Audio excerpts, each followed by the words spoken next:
Welcome back, Wolfpack. Verlis here, and this is how to use Venusaur and Mega Venusaur. So first off, when we look at Venusaur, we're going to be taking a look at those base stats, and these are actually really solid base stats. You have decent offensive bulk in that special attack, you also have good defenses, and pretty awesome HP. Look at how much green there is in that bar graph. Trying to work out a new format here. Tell me what you think in the comments below, and like it if you really enjoy this new idea that I have, not just calling it an X and Y strategy guy on something OP, but how to use this Pokemon.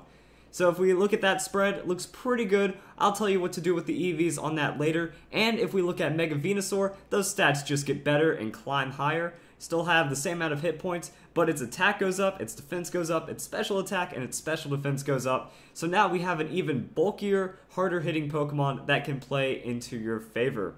Also, what we want to take a look at its typing and what it's weak and strong against. So that grass poison Pokemon is going to be pretty good. That, you know, it has a lot of resistances and quite a few just neutral hits, as well as a decent amount of weaknesses, but most of these weaknesses aren't an incredibly high like threat level. We do have fire, which is a lot, flying, which is pretty intimidating, but the psychic and ice, we're not seeing a lot of that right now, so it's not the biggest threat. And when Venusaur Mega Evolves, it loses the ice and it loses the fire weakness altogether, meaning that there's only two weaknesses in flying and psychic, which is pretty awesome, and it still has the awesome resistances and the awesome defenses.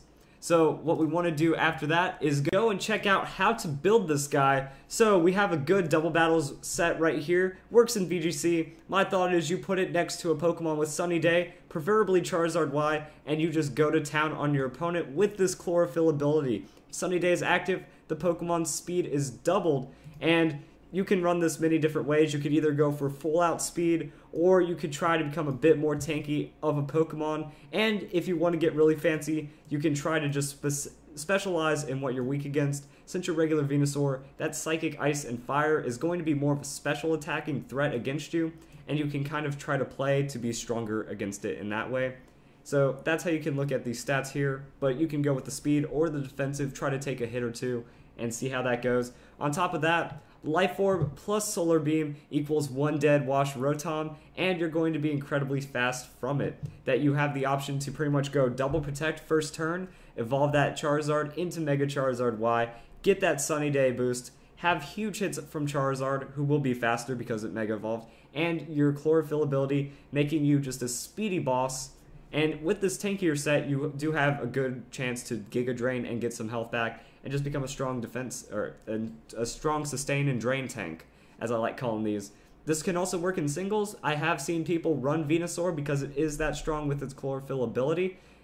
They do some crazy things. They'll do Heat Rock on a Pokemon, set up that Sunny Day, buy like 7 turns worth of Sun, go into Venusaur, and then have a couple of turns, 3 to 5 turns to just heavy sweep with it.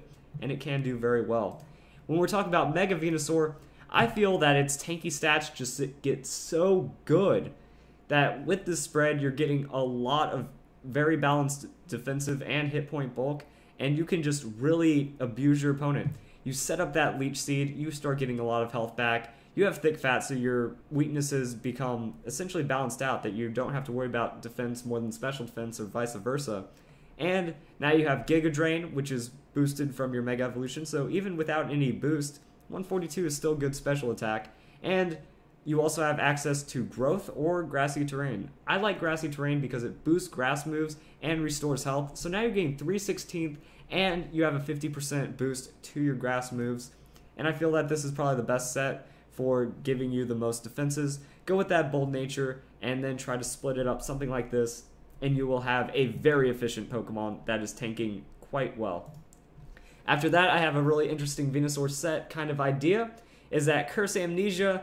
Curse Amnesia is one of my favorite combos on Pokemon that can learn it. You're going to be getting huge defensive boosts against special attacking Pokemon, and you're also going to be getting very consistent and very good defense boosts. Now, the only problem here is that Venusaur likes to be a special attacker, so you are giving a lot of trade. You don't have that Giga Drain sustain. You're really worrying about focusing on that Leech Seed and Black Sludge, but that's still pretty strong overall. The ability isn't as important since you don't have a grass move in this set. Going with Chlorophyll, just in case some Sun might play into your favor, is something to have. but that's what we're looking at here. I have the option here for Fury Cutter because you can use Seed Bomb. So let's say we have Seed Bomb here. Actually, I believe Bullet Seed is also one that it has. Depending on how you want to play, there's a lot of crazy things you can do. So we have Seed Bomb, and Seed Bomb, you can get walled out by a Sap Sipper Pokemon. Now, while they aren't common, it's still a risk I don't feel like I would want to take. And with Fury Cutter isn't even that bad of a move. Power doubles with each hit up to 160, which means on the third turn, this is going to have 160 base power. And remember, from your Sustain and Leech Seed and Black Sludge, you're getting a lot of health back. And it's just going to be enough to where your Fury Cutter, you can just keep using Fury Cutter and start one-hitting opponents if your curse is up really high. I don't think it's that bad. Fury Cutter got a buff this generation from 20 power to 40, and it's something that you can do. Other move options, you do have Ingrain if you want super crazy extra sustain. You also have Growth if you want to just really worry about getting that attack bulk, that special attack bulk as well. Growth can work here on Mega Venusaur. And there's also a lot of options you can do with these strategy guides. I try not to restrict you. I try to say, do what you want with it. Here's some motivation. Get your brain running. You can use one of these stats. You can try to make one of these sets better, or you can go and make your own amazing set.